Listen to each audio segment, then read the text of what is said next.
And bees are happy with it. Yaupon holly, and then the asters, of course. This is a milkweed, but it's the non-native version. Not the best plant to plant.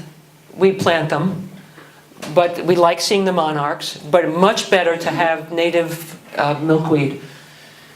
I've started some native milkweeds in one section of my yard, hopefully to get them going, and then by the time they're established, I'll pull out all the others. What some people say that it tends to keep the bees, keep the monarchs here instead of them continuing their migration, because they think they've arrived when they find this. So there's a lot of controversy about this plant. Then there's the coreopsis. The tick seed is our state flower. Go figure. It is a wonderful little plant, and I see occasional bees on it. Not a whole lot, but some. And it's nice. It brings color and does its thing, goes to seed, pops up all over the place. I love it. I have some here. And then there's, of course, Gaillardia, blanket flower, which also self-seeds. And I always see bees, again, more natives than honeybees, but I always see honeybees on it. Okay. Let's see what else I didn't say that's here important. Rouge plant. Rouge plant is an interesting little weed plant. Does anybody have it? Yeah. Yeah, it's wonderful. The bees go on it occasionally. It's got a little red berry. It's called rouge plant because people, women, I guess, or some men, I don't know, used to take the berry and, pink up their cheeks. Right, Lee? Only kidding, Lee. What else? The powder puff we got, ironweed, goldenrod.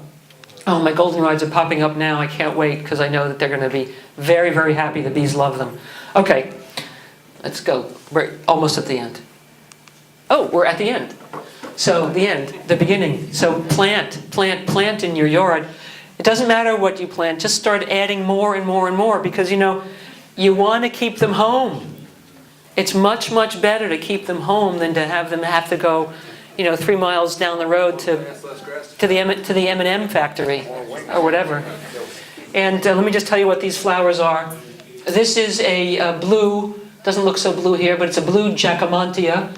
It's a wonderful native vine. Does better in the winter, so there's a lot of winter activity for the bees. That's great. This one is a climbing aster. Likes to climb. What can I say? It's fabulous. This is one of my favorites. This is a Simpson stopper. The bees love the Simpson stopper. They love the stoppers. So if you don't have stoppers in your yard, stoppers are another great way to make a wonderful hedge. Don't plant them too close together. Give them room to diversify. Okay, are there any questions?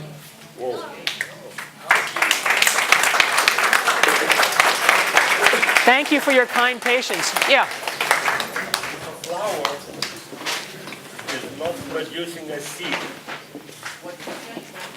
Is it producing pollen? If it's not producing a seed, I would think that it's not producing pollen.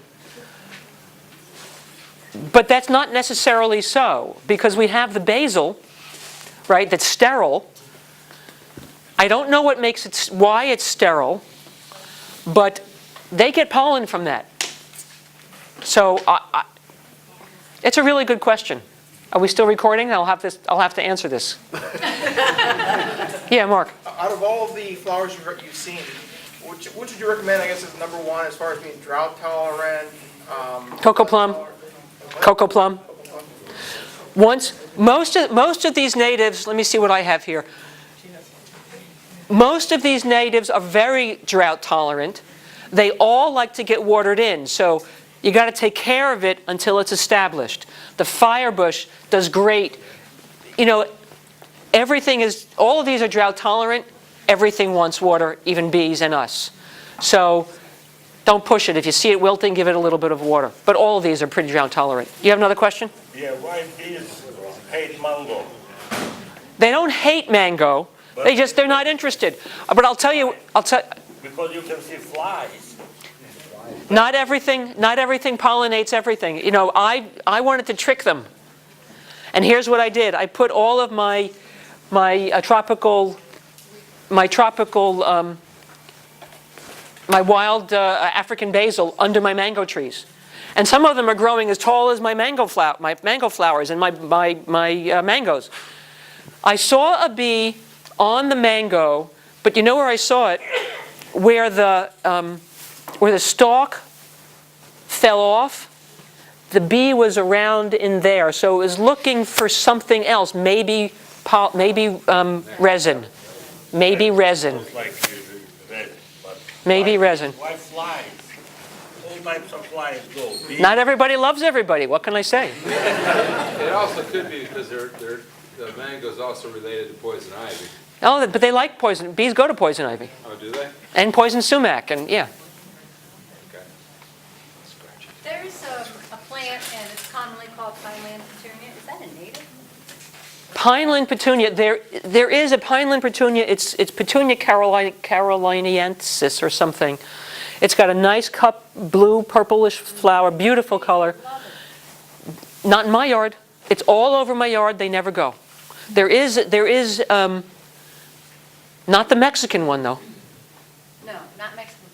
Okay, it could be. Take a picture of it and send it to me, and let me see. Because you know that's really interesting. Bees will make choices.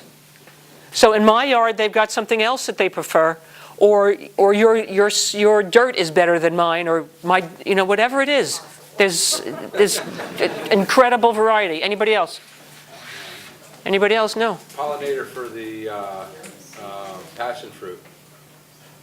I have passion fruit vines growing all along my fence, and I got lots of flowers. They're all dropping off. Well, you need to And- pollinate You butterflies. it. They don't, I have tons of them too, and I have to hand pollinate all of them. Really? Yeah, my bees are all over mine. And Sometimes I go out there and there's bees on them, but for the most part, are there caterpillars on them? I really haven't looked. Okay, so are you having butterflies? Are you having butterflies in your yard? I don't really have a lot of butterflies in my yard. Okay, so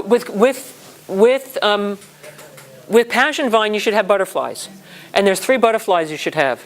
You should have the zebra longwing, the Julia, and the other one whose name I can never remember.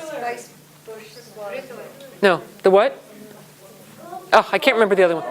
Gulf fritillary. Thank you.